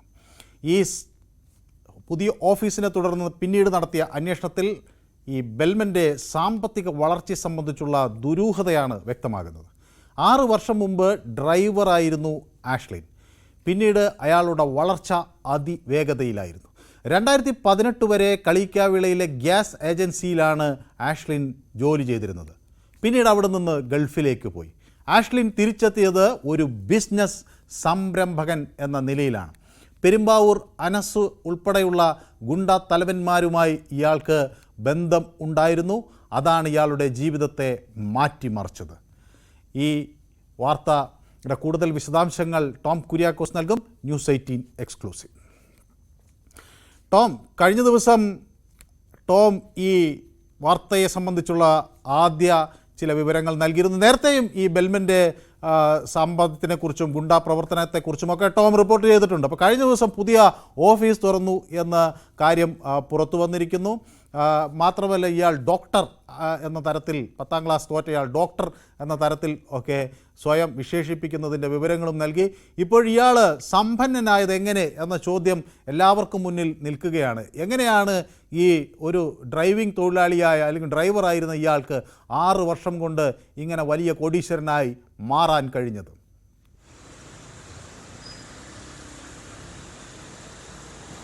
മനു, അതുതന്നെയാണ് ഈ ആഷ്ലിൻ ബെൽമൻ്റെ ജീവിതത്തിലെ അല്ലെങ്കിൽ ഈ സാമ്പത്തിക വളർച്ചയിൽ ഉൾപ്പെടെ പല ദുരൂഹതകളും ഉണ്ടെന്ന് സംശയിക്കേണ്ടത്. കാരണം 6 വർഷം മുൻപ് കളിയിക്കാവിളയിൽ ഒരു ഗ്യാസ് ഏജൻസിയിൽ ഡ്രൈവർ ആയിരുന്നു ആഷ്ലിൻ ബെൽമൻ. അതിനുശേഷം 2019 കൂടി ഇയാൾ ഗൾഫിലേക്ക് പോകുന്നു. അവിടെ മറ്റു പല ഗുണ്ടകളുമായിട്ട് അവിടുത്തെ ഈ പല നിയമവിരുദ്ധ പ്രവർത്തനങ്ങളിലും ഏർപ്പെടുന്നു. തുടർന്ന് ആഷ്ലിൻ ബെൽമൻ ഏതാനും വർഷങ്ങൾക്ക് മുൻപാണ് തിരികെ നാട്ടിൽ തിരിച്ചെത്തുന്നത്, കളിയിക്കാവിളയിൽ തിരിച്ചെത്തുന്നത്. ഈ ആഷ്ലിൻ ബെൽമൻ്റെ ജീവിതത്തിലുണ്ടായ മാറ്റം ഈ കഴിഞ്ഞ ഒരു 4-5 വർഷത്തിനിടെയാണ് ഇത്രയും വലിയ മാറ്റം സംഭവിക്കുന്നത്. അതായത് ഗൾഫിലേക്ക് പോയ ആഷ്ലിൻ ബെൽമൻ തിരികെ എത്തുന്നത് ഒരു ബിസിനസ് സംരംഭകൻ എന്ന നിലയിലാണ്. പിന്നീട് കളിയിക്കാവിളയിൽ ഒരു സാമ്രാജ്യം കെട്ടിപ്പിടിക്കാനുള്ള പല ശ്രമങ്ങളും ഇയാളുടെ ഭാഗത്തുനിന്ന് ഉണ്ടാകുന്നുണ്ട്. വലിയ ഗുണ്ടാ ബന്ധം ആഷ്ലിൻ ബെൽമൻ പെരുമ്പാവൂർ അനസ് ഉൾപ്പെടെയുള്ളവരുമായി വലിയ ബന്ധം സ്ഥാപിക്കുന്നു. ഈ വർഷം ആദ്യമാണ് പെരുമ്പാവൂർ അനസുമായി ഒന്നിച്ചുകൊണ്ട് ആഷ്ലിൻ ബെൽമൻ VIP ഗ്രൂപ്പ് എന്ന പേരിൽ ദുബായിലൊരു ബിസിനസ് സംരംഭം ആരംഭിക്കുന്നത്. അത് തന്നെ ഒരു ഗുണ്ടാ സെറ്റിൽമെന്റ് സംരംഭം എന്നാണ് മനസ്സിലാക്കേണ്ടത്. അതിനെക്കുറിച്ചുള്ള വാർത്തകൾ നമ്മൾ നേരത്തെ പുറത്തുവിട്ടതാണ്. പക്ഷേ ഈ ആഷ്ലിൻ ബെൽമനെ കുറിച്ചുള്ള കൂടുതൽ അന്വേഷണം നമ്മൾ നടത്തിയത് 1 മാസം മുൻപ്, അതായത് ഓഗസ്റ്റിൽ കഴിഞ്ഞ മാസം കൊച്ചി മരടിൽ ആഷ്ലിൻ ബെൽമൻ ഒരു ഗുണ്ടാ മീറ്റപ്പ് സംഘടിപ്പിച്ചിരുന്നു. VIP ഗ്രൂപ്പിൻ്റെ ഒരു ഓഫീസ് മരടിൽ തുടങ്ങുന്നു. ഇതേ തുടർന്നാണ് പോലീസും അതോടൊപ്പം നമ്മൾ മാധ്യമങ്ങളും പ്രത്യേകിച്ച് ന്യൂസ് 18 ഈ ആഷ്ലിൻ ബെൽമനെ കുറിച്ച് കൂടുതലായി അന്വേഷിക്കുന്നത്. പോലീസിൻ്റെ അന്വേഷണത്തിൽ ഇതുവരെയും ആഷ്ലിൻ ബെൽമനെ കുറിച്ച് കൂടുതൽ വിശദാംശങ്ങൾ ലഭ്യമായിട്ടില്ല എന്നാണ് മനസ്സിലാക്കുന്നത്. ഞാൻ ഇതിനെക്കുറിച്ച് മരട് പോലീസുമായി ബന്ധപ്പെട്ടപ്പോൾ പോലീസിനും നമ്മൾ പുറത്തുവിട്ട ഒരു വിവരങ്ങളും പോലീസിന് ഇതുവരെയും ലഭ്യമായിട്ടില്ല. പോലീസ് ആകെ പറഞ്ഞിരിക്കുന്ന കാര്യം ഒരു VIP ഗ്രൂപ്പ് ഒരു ഓഫീസ് അവിടെ തുടങ്ങി 1 മാസം മുൻപ്. അവിടെ ഒരു ഗുണ്ടാ മീറ്റപ്പ് സംഘടിപ്പിച്ചിരുന്നു. ആഷ്ലിൻ ബെൽമൻ്റെ വാഹനത്തിൽ നിന്നും തമിഴ്നാട്ടിലെ മനുഷ്യാവകാശ കമ്മീഷന്റെ ഒരു ബോർഡ് കണ്ടെടുത്തു, ഒരു തോക്ക് കണ്ടെടുത്തു. ആ തോക്ക് പോലും വ്യാജമാണെന്ന് പറയുന്നു. ഏതാനും സ്വർണ്ണ ആഭരണങ്ങൾ കണ്ടെടുത്തിരുന്നു. അത് മുക്കുമണ്ഡമാണെന്ന് പോലീസ് പറയുന്നു. അതുകൊണ്ട് തന്നെ പോലീസ് നൽകുന്ന വിവരം ഈ ആഷ്ലിൻ ബെൽമനെതിരെ അത്ര ഗുരുതരമായ വകുപ്പുകൾ ചുമത്താൻ കഴിയില്ല എന്നാണ്. നിലവിൽ പോലീസ് ഇയാൾക്ക് വേണ്ടി തെരച്ചിൽ നടത്തുന്നുണ്ട്. നമ്മൾ ഈ ആഷ്ലിൻ ബെൽമനെ കുറിച്ച് അന്വേഷിച്ച വിവരങ്ങളൊക്കെ പോലീസിന് കൈമാറിയിട്ടുണ്ട്. ഇതേ തുടർന്ന് പോലീസ് വിശദമായി അന്വേഷിക്കുന്നുണ്ട്. ഇന്നലെ VIP ഗ്രൂപ്പിന്റെ VIP പ്രൊഡക്ഷൻസ് എന്ന പേരിൽ പുതിയ സ്ഥാപനം പുനരാരംഭിച്ചതിന്റെ വിവരങ്ങളും മരട് പോലീസിന് കൈമാറിയതിന് പിന്നാലെ നമ്മളുടെ വാർത്ത പുറത്തുവിട്ടതിന് പിന്നാലെ പോലീസ് അവിടെ എത്തിയിരുന്നു. പ്രാഥമികമായ വിവരങ്ങൾ ശേഖരിച്ചിട്ടുണ്ട്. ആഷ്ലിൻ ബെൽമൻ ഉടൻ തന്നെ പോലീസിൽ കീഴടങ്ങുമെന്നാണ് മനസ്സിലാക്കാൻ കഴിയുന്നത്. ഇതേ തുടർന്നാണ് ആഷ്ലിൻ ബെൽമനെ കുറിച്ച് കൂടുതലായി നമ്മൾ അന്വേഷിക്കുന്നത്. അതായത് ഇയാളുടെ ഒരു ഇൻസ്റ്റഗ്രാം അക്കൗണ്ടിൽ ഏകദേശം 3.1 മില്യൺ ഫോളോവേഴ്സ് ഉണ്ട്. ഇയാളുടെ ഫേസ്ബുക്കിലും നിരവധി ഫോളോവേഴ്സ് ഉണ്ട്. ഇയാളുടെ ഒരു പഴയ ഫേസ്ബുക്ക് പ്രൊഫൈൽ പരിശോധിച്ചപ്പോഴാണ് ആഷ്ലിൻ ബെൽമൻ്റെ പഴയ ജീവിതത്തെക്കുറിച്ച് നമുക്ക് മനസ്സിലാക്കാൻ കഴിഞ്ഞത്. അവിടുത്തെ ഒരു കെട്ടിട നിർമ്മാണ തൊഴിലാളിയായിരുന്നു ആഷ്ലിൻ ബെൽമൻ. നിരവധി വാഹനങ്ങൾ ഓടിച്ചിരുന്ന, ടൂറിസ്റ്റ് ബസ്സുകളും ലോറിയും ഒക്കെ ഓടിച്ചിരുന്ന ഒരു സാധാരണക്കാരനായിട്ടുള്ള വ്യക്തി, അല്ലെങ്കിൽ സാധാരണക്കാരൻ താഴെ ഒരു സാധാരണ പാവപ്പെട്ട ഒരു കുടുംബ പശ്ചാത്തലമുള്ള സാമ്പത്തിക പശ്ചാത്തലമുള്ള വ്യക്തി. പക്ഷേ 2018 അതിനുശേഷം 2018 വരെയും കളിയിക്കാവിളയിലെ ഒരു ഗ്യാസ് ഏജൻസിയിൽ ആഷ്ലിൻ ബെൽമൻ ജോലി ചെയ്തിരുന്നു എന്നതും നമ്മൾ അയാളുടെ ഫേസ്ബുക്ക് പ്രൊഫൈൽ പരിശോധിച്ചാൽ മനസ്സിലാക്കാൻ കഴിയും. അതിനുശേഷം ആഷ്ലിൻ ബെൽമൻ്റെ രൂപത്തിലുൾപ്പെടെ ഉണ്ടായ മാറ്റമുണ്ട്. വലിയ ആഡംബര വാഹനങ്ങളിൽ സഞ്ചരിക്കുന്നു. ഇയാള് പല ഈ കൊട്ടേഷൻ അല്ലെങ്കിൽ ഗുണ്ടാ സംഘങ്ങൾ ചില സെറ്റിൽമെന്റ് നടത്തി എന്നൊക്കെ ടോം നേരത്തെ പറഞ്ഞു. പക്ഷേ അതൊക്കെ മതിയോ? ഇപ്പം ഇയാൾ കെട്ടിപ്പിടിച്ച് നിൽക്കുന്ന ഈ പണക്കെട്ടുകൾ കാണുമ്പോൾ സ്വാഭാവികമായും ഇത്രയും പണമൊക്കെ ഒരു മനുഷ്യന് എങ്ങനെ സമ്പാദിക്കാൻ കഴിയുന്നു? യാതൊരു വിദ്യാഭ്യാസവുമില്ല, വളരെ അടിസ്ഥാന വിദ്യാഭ്യാസം മാത്രമേ ഉള്ളൂ. ഒപ്പം ഈ മറ്റ് ചെറിയ ജോലികൾ ചെയ്തിരുന്നു, ഡ്രൈവറായിരുന്നു. അങ്ങനെയുള്ള ഒരാളാണ് ഇപ്പോൾ കഴിഞ്ഞ ദിവസം ടോം തന്നെ പുറത്തുവിട്ട ഈ അഭിഭാഷകൻ്റെ വാക്കുകളിൽ നിന്ന് വ്യക്തമാണ് അദ്ദേഹം സിനിമയ്ക്കൊക്കെ ഫൈനാൻസ് ചെയ്യുന്നു എന്നുള്ളത്. അപ്പോൾ ആ നിലയിലേക്ക് ഈ മനുഷ്യന് എങ്ങനെ ഇത്രയും ധനം സമാഹരിക്കാൻ കഴിഞ്ഞു? ഇത് എന്താണ് ഇതിൻ്റെ ഒരു സ്രോതസ് എന്ന്? ഇത് ഇയാളുടെ തന്നെയാണോ അതോ മറ്റാരെങ്കിലും ഇയാൾക്ക് പുറകിലുണ്ടോ? അങ്ങനെ ഒട്ടനവധി സംശയങ്ങളും ചോദ്യങ്ങളും ഒക്കെ ഉയരേണ്ട സാഹചര്യമല്ലേ വരുന്നത് ഇത് കാണുമ്പോൾ തന്നെ?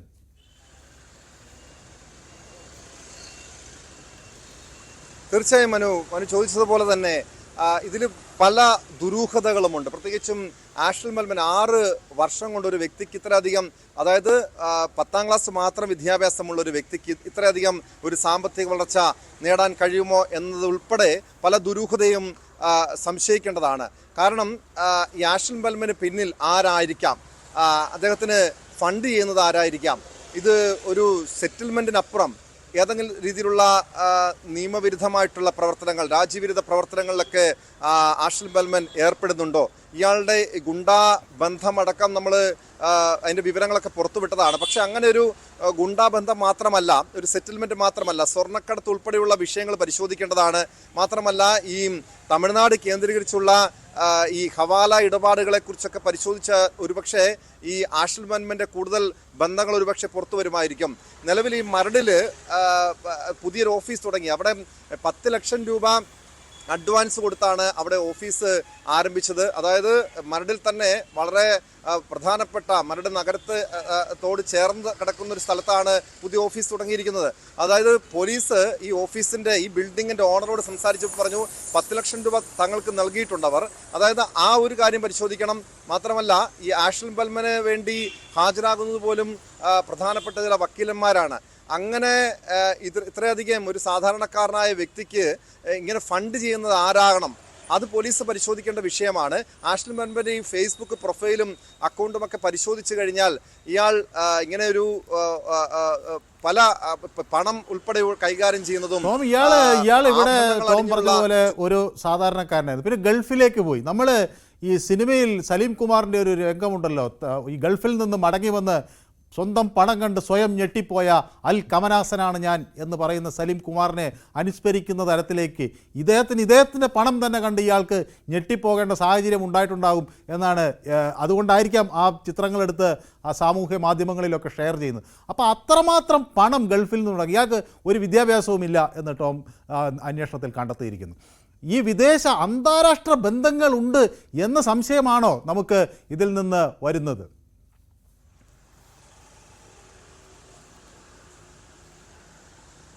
തീർച്ചയായും ഇയാളുടെ ബന്ധം പരിശോധിക്കേണ്ടതാണ്. മാത്രമല്ല മനു, ഈ ഒരു നമ്മൾ ഈ കഴിഞ്ഞ ഒരു 3-4 മാസത്തിനിടെ കൊച്ചിയിലെ ഈ അധോലോകത്തെക്കുറിച്ചും, അതായത് ഗുണ്ടാ കൊട്ടേഷൻ സംഘങ്ങൾ മറ്റ് നിയമവിരുദ്ധ പ്രവർത്തനങ്ങൾ നടത്തുന്നവരെ കുറിച്ചുള്ള ഒരു അന്വേഷണ പരമ്പര തന്നെ നടത്തിയിരുന്നു. പല വിവരങ്ങളും നമ്മൾ പുറത്തുവിട്ടിരുന്നു. പോലീസ് ഒരു ചെറുവിരൽ പോലും അനക്കിയിട്ടില്ല. പെരുമ്പാവൂർ അനസിനെ പോലെയുള്ള ഗുണ്ടാ തലവന്മാരെ കുറിച്ചുള്ള വിവരങ്ങൾ നമ്മൾ പുറത്തുവിട്ടു. പെരുമ്പാവൂർ അനസ് ഇപ്പോഴും ഒളിവിലെന്ന് മാത്രമാണ് പോലീസ് പറയുന്നത്. അനസുമായി ബന്ധമുണ്ടെന്ന് പറയുന്ന ഏതാനും പേരെ ചോദ്യം ചെയ്തു. അവരുടെ വീടുകളിൽ റെയ്ഡ് നടത്തി. തോക്കുൾപ്പെടെയുള്ള മാരകായുധങ്ങൾ കണ്ടെടുത്തു. പക്ഷേ പോലീസ് ഇതുവരെയും പെരുമ്പാവൂർ അനസിനെ പിടികൂടാൻ പോലും പോലീസിന് കഴിഞ്ഞിട്ടില്ല. മാത്രമല്ല പെരുമ്പാവൂർ അനസിൻ്റെ നിർദ്ദേശപ്രകാരമാണ് ഈ ആഷ്ലിൻ ബെൽമൻ ഇവിടെ കൊച്ചിയിൽ മരടിൽ ഈ ഒരു കൊട്ടേഷൻ പ്രവർത്തനങ്ങൾക്ക് വേണ്ടി ഓഫീസ് തുടങ്ങിയതാണോ എന്ന് പോലും സംശയിക്കേണ്ടതാണ്. അങ്ങനെയെങ്കിൽ ആഷ്ലിൻ ബെൽമൻ തനിച്ചല്ല. ഇപ്പം നമ്മളവിടെ ചിന്തിക്കേണ്ട കാര്യം മറ്റു പല കൊട്ടേഷൻ ഗുണ്ടാ സംഘങ്ങൾക്കും ഗുണ്ടാ തലവന്മാർക്കും ഈ ഒരു കൊച്ചിയിലെ ഓഫീസുമായി ഈ VIP ഗ്രൂപ്പിന്റെ ഓഫീസുമായി ബന്ധമുണ്ട് എന്ന് തന്നെ സംശയിക്കണം. മാത്രമല്ല ഈ ആഷ്ലിൻ ബെൽമന്റെ വക്കീൽ ഇന്നലെ പറഞ്ഞത് ഇതൊരു സിനിമാ നിർമ്മാണ കമ്പനിയാണ് ഇവിടെ തുടങ്ങിയിരിക്കുന്നത്, മറ്റൊരു ബന്ധവും ഇതിനില്ല എന്ന്. ആഷ്ലിൻ ബെൽമൻ നേരത്തെ അവകാശപ്പെടുന്നത് ഇയാളുടെ ഇൻസ്റ്റഗ്രാം അക്കൗണ്ടിലും ലിങ്ക്ഡിനിലുമൊക്കെ പ്രതിപാദിച്ചിരിക്കുന്നത് ഇയാൾ തന്നെ സ്വയം അവകാശപ്പെടുന്നത് താൻ ഒരു സിനിമാ നിർമ്മാതാവാണ്. 6ലധികം സിനിമകൾ തമിഴിലും തെലുങ്കിലുമൊക്കെയായി 6ലധികം സിനിമകൾ നിർമ്മിച്ചിട്ടുണ്ട്. ഇനി മലയാളത്തിൽ സിനിമ നിർമ്മിക്കാൻ പോകുന്നു. ഈ അടുത്തിടെയാണ് ആഷ്ലിൻ ബെൽമന് ആസാദി പുരസ്കാരം, മികച്ച സംരംഭകനും സിനിമാ നിർമ്മാതാവിനുമുള്ള പുരസ്കാരം പോലും ലഭിക്കുന്നത്. ചില മാധ്യമപ്രവർത്തകർക്കടക്കം ഈ പുരസ്കാരം ലഭിച്ചതാണ്. എങ്ങനെയാണ് ആഷ്ലിൻ ബെൽമനെ പോലെയുള്ള തട്ടിപ്പുകാരന് ഈ ഒരു പുരസ്കാരം ലഭിച്ചത്? ഇക്കാര്യമടക്കം പരിശോധിക്കേണ്ടതാണ്. പക്ഷേ ഇത്രയധികം വിവരങ്ങൾ നമ്മൾ കൈമാറിയിട്ടും പോലീസ് ഇതുവരെ, അതായത് കഴിഞ്ഞ ഒരു മാസത്തിനിടെ ഇതുവരെയും ഇതുമായി ബന്ധപ്പെട്ട ഒരു അന്വേഷണവും നടത്തിയിട്ടില്ല എന്നത് തന്നെയാണ് ഏറ്റവും അതിശയിപ്പിക്കുന്ന കാര്യം. മനോ, പോലീസിന് ഇദ്ദേഹം ഈ തട്ടിപ്പുകാരൻ സുഖമായി അങ്ങനെ പോയിക്കോട്ടെ എന്ന നിലപാടായിരിക്കാം ഉണ്ടാവുക. അല്ലെങ്കിൽ ഈ അന്വേഷണത്തിന് ഇങ്ങനെ ഒരാളെ കണ്ടെത്താൻ അവർക്ക് കഴിയാത്തതിൻ്റെ കാരണം എന്തായിരിക്കും? ഇയാൾ വിദേശത്തേക്ക് കടക്കാനൊക്കെയുള്ള സാഹചര്യമുണ്ടോ? നേരത്തെ ഗൾഫിലൊക്കെയുള്ള ആളാണെന്ന് പറയുന്നത് എന്തായാലും സംസ്ഥാനം വിട്ടു പോകാൻ സാധ്യതയുണ്ടോ? അതോ തികഞ്ഞ നിസ്സംഗത പോലീസിന് ഈ വിഷയത്തിൽ ഉള്ളത് കൊണ്ടാണോ? അതോ ഇയാൾ വലിയ സമ്പന്നനായതുകൊണ്ടാണോ? എന്തായിരിക്കാം ഈ പോലീസ് ഇങ്ങനെ കണ്ണടച്ച് നിൽക്കാൻ കാരണം?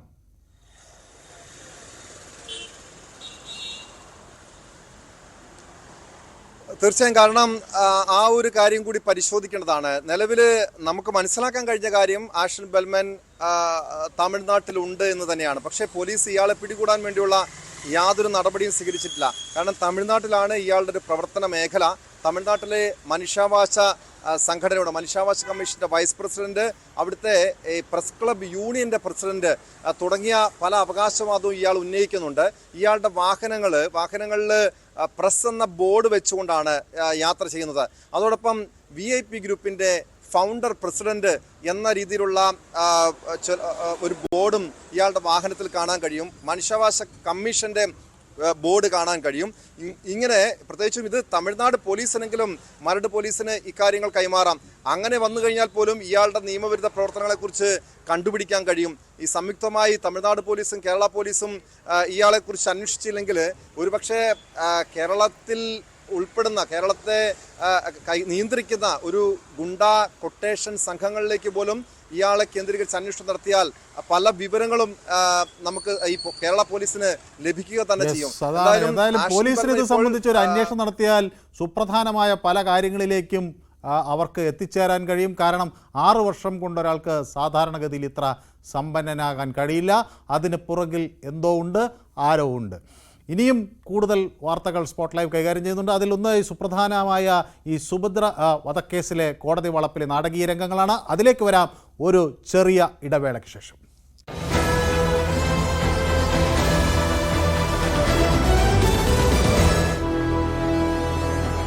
ആരോഗ്യമന്ത്രി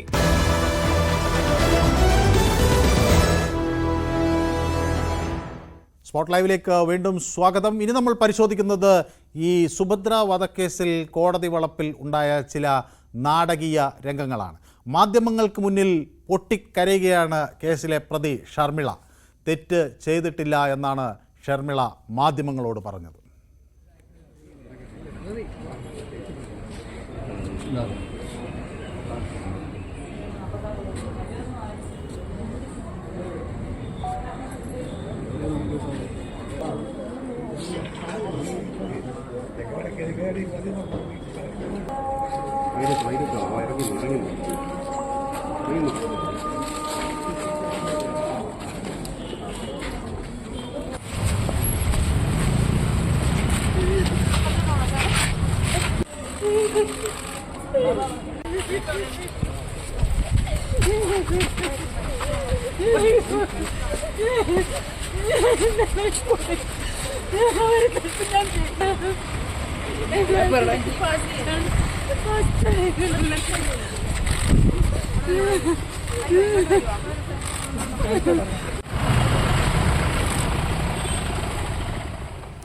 അതേസമയം കേസിലെ പ്രതികളെ 8 ദിവസത്തേക്ക് കസ്റ്റഡിയിൽ വിട്ടു. പ്രതികളെ തെളിവെടുപ്പിനായി കൊലപാതകം നടന്ന വീട്ടിൽ എത്തിച്ചു.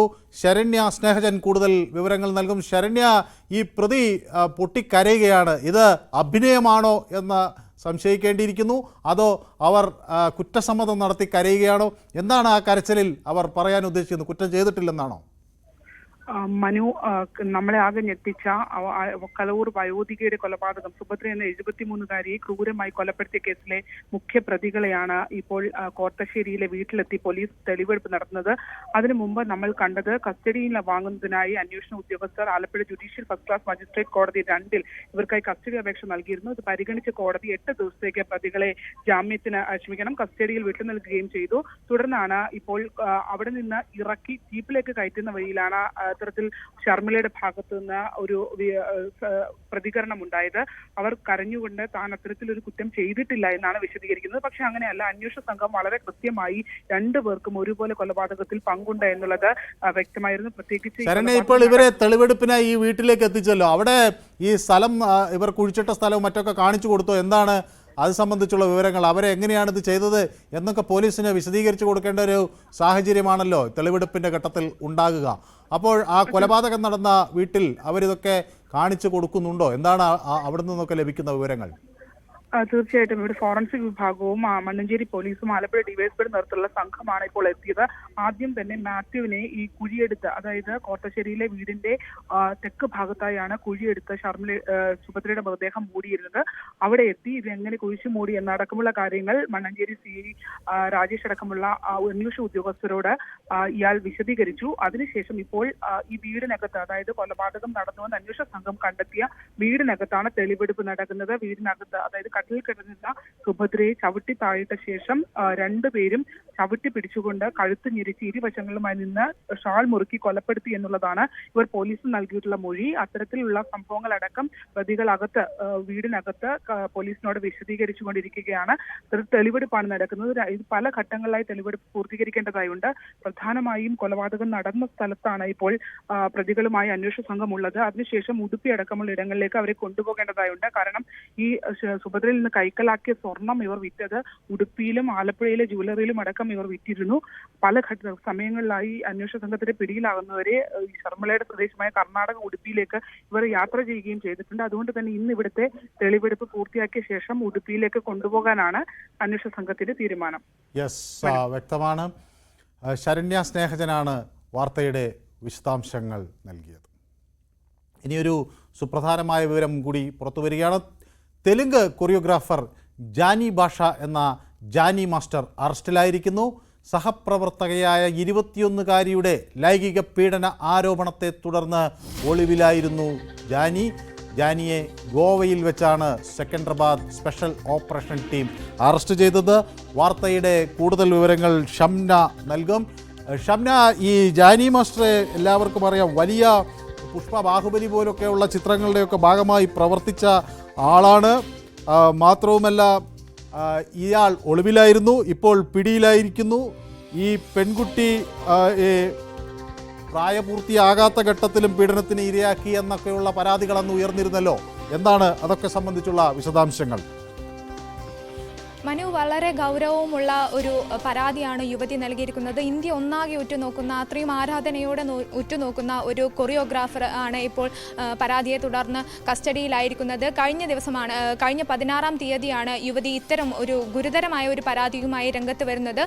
ചെന്നൈ, മുംബൈ, ഹൈദരാബാദ് തുടങ്ങിയ സ്ഥലങ്ങളിൽ വെച്ച് ജാനി മാസ്റ്റർ പീഡിപ്പിച്ചു എന്നായിരുന്നു യുവതിയുടെ പരാതി. പ്രായപൂർത്തിയാകുന്നതിന് മുൻപാണ് യുവതിയെ പീഡിപ്പിച്ചത്. 2017-ലാണ് ജാനി മാസ്റ്ററെ പരിചയപ്പെടുന്നത്. ജാനിയുടെ ഡാൻസ് സ്കൂളിലാണ് യുവതി ഉണ്ടായിരുന്നത്. അങ്ങനെയാണ് ജാനി 2017 മുതൽ ജാനി മാസ്റ്ററെ പരിചയമുണ്ട്.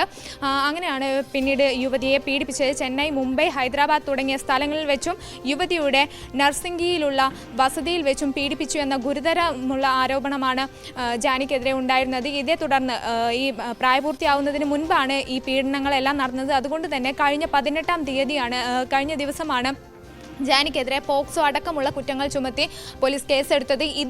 ഇതിന് പിന്നാലെ ജാനി ഒളിവിലായിരുന്നു.